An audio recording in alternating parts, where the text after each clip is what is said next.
Today on the Rockfeed podcast, we are joined by a very special guest. We've got Wolfgang Van Halen here in the house.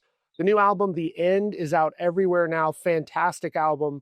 One of my favorite records of the year. I really appreciate you being here. Thank you. Thank you for having me, man. So you guys are out on the road. I mean, it's been amazing to see the discography you already have. Kind of crazy that it's already 3 albums in. Yeah. That's like every 2 years or something. Yeah, pretty much. We're like on an 18-month sort of schedule, I guess, maybe. It's insane. And are you constantly writing? Is that...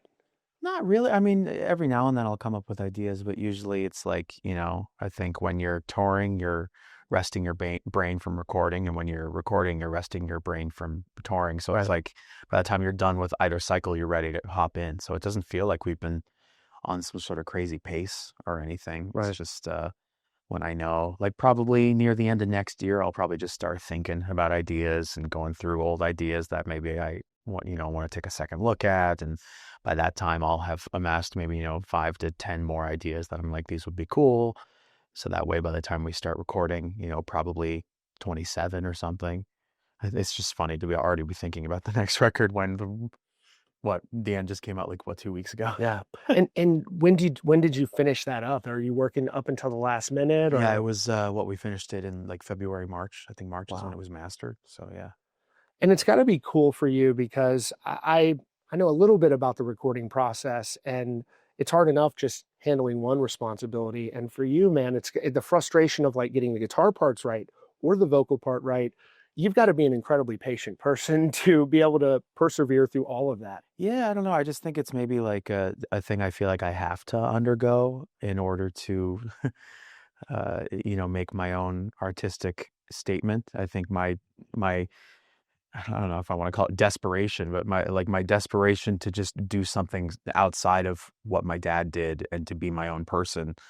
I think, the effort, putting all the effort into, recording everything and doing every part, it feels like it's an undertaking that I should be doing in order to prove my own worth as my own artist outside of just, if I play a couple solos on a record or something, I feel like having the whole artistic vision and attacking it from every instrument and having something I can proudly call my own is something really important for me. I gotta say, I've always respected about you, in addition to your musical talent, is that you're so committed to forging your own path. It would be so easy for you to just go right in your dad's footsteps, but you have your own. I mean, at this point, 3 records in, it's safe to say you really have forged your own unique identity. Thank you. And I know that's, you get a lot of shit online from people who have a certain idea of you. I think it's hilarious how you handle that sometimes. I mean, it's the internet. You got to talk shit sometimes. Yeah, I find it's always retaliatory too. Yeah, of Like it's course. never like I just love the mentality of like what it must take to just like jump in, knock on somebody's door and tell them to f off. It's so weird to me. It's like, Yeah. why, like, wouldn't you want to, like, I'd rather be playing a video game than like following Jonah Hill just to tell him I hate him or something. Right. You know what I mean? Like It's I bizarre. don't get that. I get the same. I don't hate online. Jonah Hill, by the way. So No, we love Jonah Hill. Shout out to Jonah Hill if for some reason you're watching this. But no, I just think that's so brave and courageous of you to kind of just really be committed to your style. I guess my question would be, kind of growing up outside of Van Halen, of course, like what bands were you really rocking with in those early days? I think every band that maybe goes into what I do in terms of like songwriting would have to be, let's see, Blink-182, Jimmy Eat World, Foo Fighters, Nine Inch Nails, Alice in Chains, Carnival, Meshuggah, some Alter Bridge in there. But I think that is a really Tool, obviously. I think that's a really good sample size of like these are the bands that inspire me and what I try to do with my music. That's so fascinating because every single one of them, I can hear a little bit of that. So were you kind of like a Djent bro at times too? Like Dude, me I too. like Periphery. I love Hell yeah. Periphery. I love Tesseract. Hell yeah. I mean, Meshuggah, obviously. But yeah, I love Periphery too. I love to see where I love Intervals. I love to see where it's like how Meshuggah was able to basically just kind of start their own genre, and how how everybody kind of takes it and translates it, into their own way, the way Periphery takes it, the way Tesseract takes it, the way Intervals takes it. Yep. I think it's really interesting and cool to see That's so incredible. And animals as leaders. oh yeah, of course, Bill Jarda, Yeah. like all that stuff.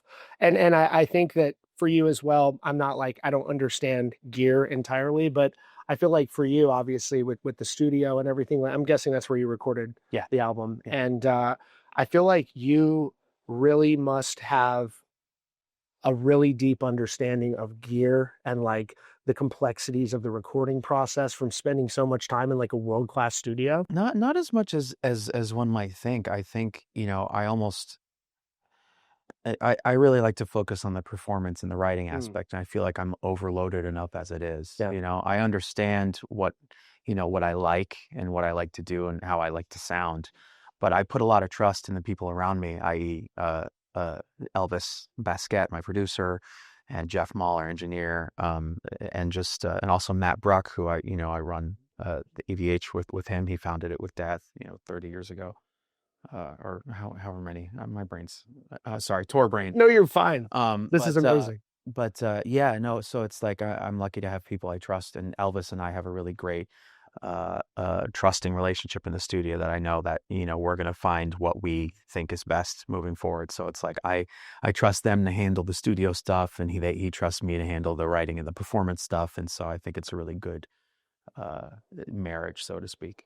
That's amazing. And the record is just so fantastic. I've been listening to it for the last couple of weeks. And Thank you. the end, your music videos, not just the music, man.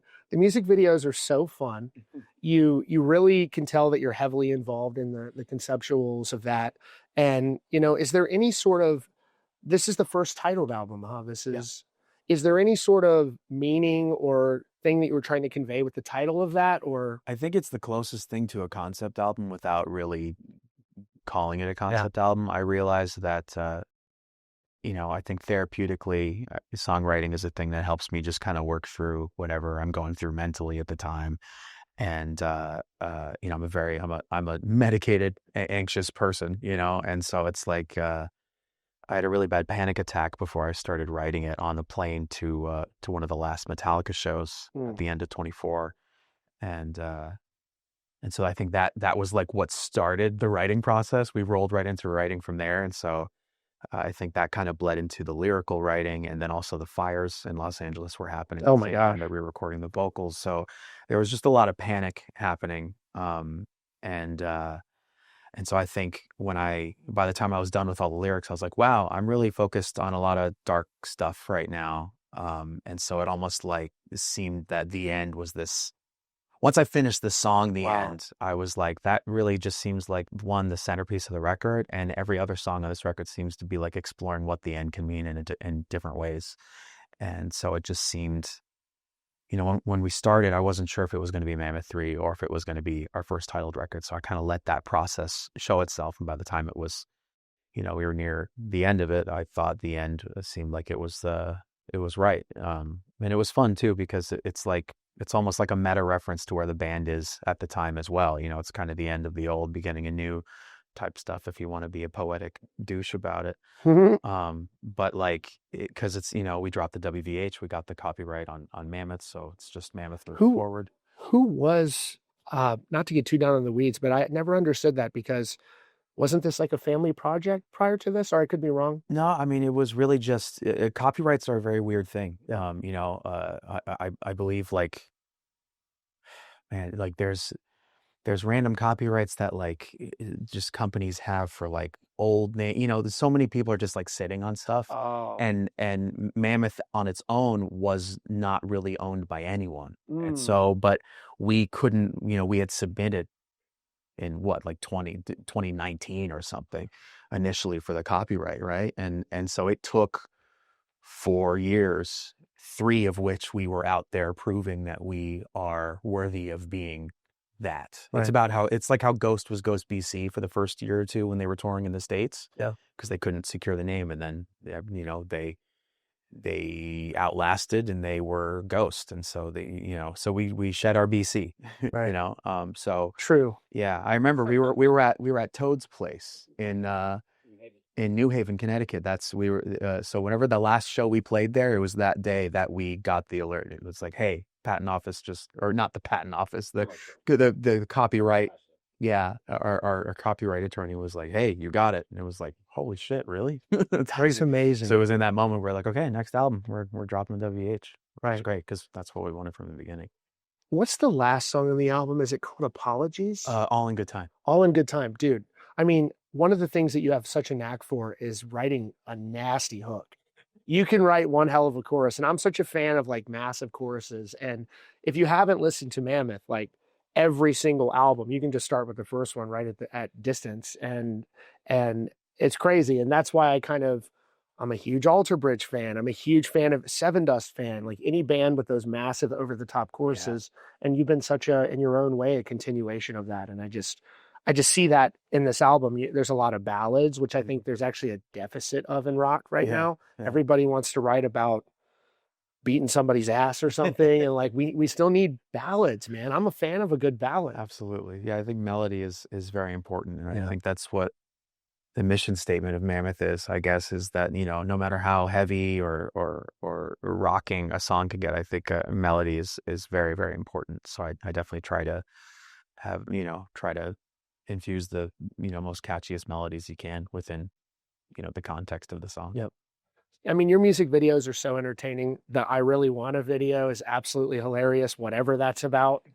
And I feel like you, over the years, when obviously everything's covered with you, with former bandmates, all that stuff, you're not out here really talking about anybody. How, and so do you kind of let the music speak for itself? Is that how you respond to things? Yeah, I think so. I think it's kind of it's not much worth in that. Yeah. I'd rather it's how my dad was too, and anytime anybody caught him off guard or tried to make it about drama or anything, he Yep. just wanted to play guitar. Right. And I just want to write music and like it should be that simple, right? Like I'm not trying to hurt anybody, of course, just anybody off. I just want to make music. Right. That's why I do what I do. Totally agree. And you were out on the road playing stadiums with Metallica. I saw you in a Yeah. couple of those shows, dude. That's crazy. Ridiculous. I remember actually, I was in like a random hotel I won't say where, but I was in a random hotel in New York and I saw you and I didn't want to be a Punisher. I was like, oh shit, that's Wolfgang. I was at the same hotel, I guess, and you were walking out going to the show. And Yeah. I was like, I don't want to bother him. You're like with your family and shit. And, but I watched you play and, I mean, how do you find out? Oh, we're going on a world tour with Metallica. How does that happen? I remember we were in Zurich, Switzerland, opening for Hailstorm and Alter Bridge. That was one of our first times in Europe. And we were in the catering area, and our manager was like, got some news. Lars has requested us as one of the openers Wow. for the no repeat weekend M72 World Tour. Oh, and by the way, you're also going to be playing with Pantera in the States. So it was just, which is crazy because John, his favorite band is Metallica, and Garrett, his favorite band is Pantera. So we were all just kind of like collectively losing it. And first there was, at least for me initially, there was a lot of fear, knowing, that we have a lot of melody in our music and stuff, and, Sure. knowing that Metallica is more metal and aggressive and stuff. We were worried as to how the crowd would handle us, but I think it was a job we were excited to, a problem we were excited to work out, and it ended up being really incredible, man. It was a crazy stage. That donut in the center of the stadium Yeah, it's a weird arrangement. was insane. You have nowhere to hide.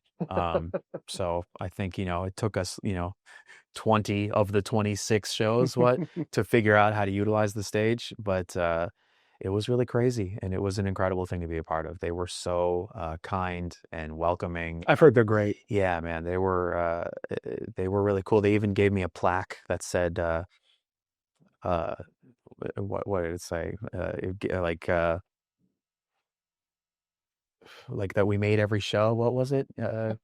Like good attendance. Perfect attendance award. Yeah, it was a perfect attendance award, and because we were the one band out of all the openers that actually played every single building on the tour, because they did 2 nights, but we were the one band who played every building, which was really cool. And the fact that they even referenced that and sent that to us just shows like how much they cared. And yeah, Really, really cool. I mean, I just think that that says a lot about you. That I've also, it seems like they have their ears to the ground. You know, because one of the things that you're doing that's extraordinary is I think it's really hard to build a band in the modern era. Oh, I think there's so much especially noise. a rock band. Yeah, It's requires a lot of luck and a lot. I don't know. It's really it's tough, you know, because it's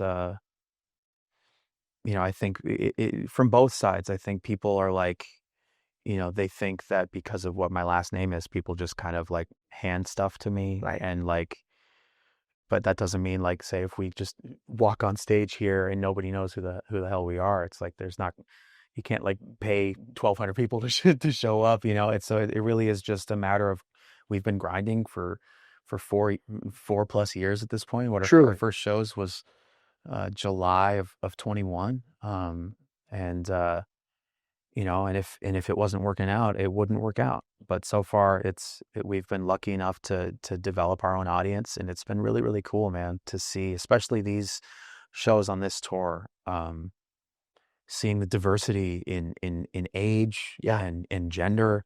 I think, you know, initially I thought it would just kind of be people who only really cared about Van Halen, but I see even some people who don't even really like Van Halen it's that amazing. say that they like Mammoth, which is like, don't say that because people will get mad at you, but that's cool that you're able to do that. Right. And I don't know, like I've started to really focus now that we have the show down. I've started like looking out in the crowd, and I see like, you know, couples in their 20s into their 40s where it's like you can tell they bond.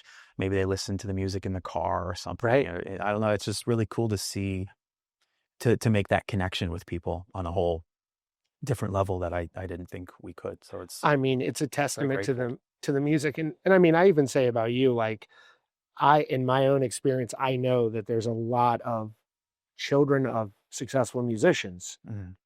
and 99% of them don't. Like, if that was true that you just get things handed to you, Yeah, it doesn't work out almost all the time. And for you, you've had staying power already. yeah, I think the only reason that you know, they wouldn't, you know, the label wouldn't entertain it if they Right. didn't think it was good enough. You Right. know, people wouldn't be showing up if they didn't think it was good enough. I mean, you're headlining now already. Yeah, it's kind of crazy. We have our biggest show ever coming up in two shows Where's that at? In New Jersey at the Wellmont Theater. It's sold out, 2,400 tickets, which is the biggest. We've never really done a show over Wow. 2,000 tickets before, so it's crazy. And so it's like I feel like that you can't fake that. You know, Not at people. all. The fact that people are showing up to see it is I feel very grateful that we've managed to do this, and I'm happy to. I don't want to be handed anything. Right. I just want to keep doing this. I don't want to play Panama to get, you know, 50 more people to come. Right. You know, I'd rather fail doing this. And, you know, if 5 years from now people stop showing up, I'll just be making it on my own and enjoying it that way. But if people want to share it with us and come see us live, that's really cool. That's one of the reasons I love you is I can tell that you really mean that. And I can tell that over the course of your career that you've really proven that. And that's amazing. And I want to thank you, man, for your time. I know it's a show day, man. He's got so much stuff going on. For him to have made time for this, it means a lot. It's an honor to talk to you. The End is out everywhere now. I've linked to it down in the description. If you haven't heard Mammoth yet, what are you doing? Check this album out. It's one of my favorite albums of the year. Thank you. Thank you so much, Yep. man.